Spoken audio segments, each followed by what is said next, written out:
والضحى والليل إذا سجى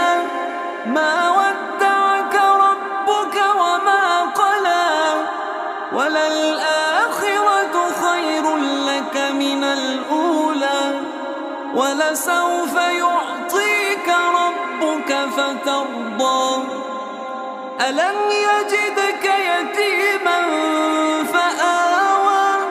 ووجدك ضالا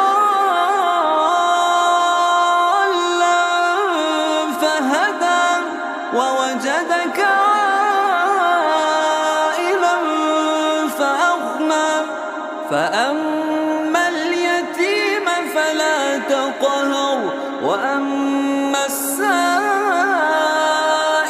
فلا تنهر وأما بنعمة ربك فحدث.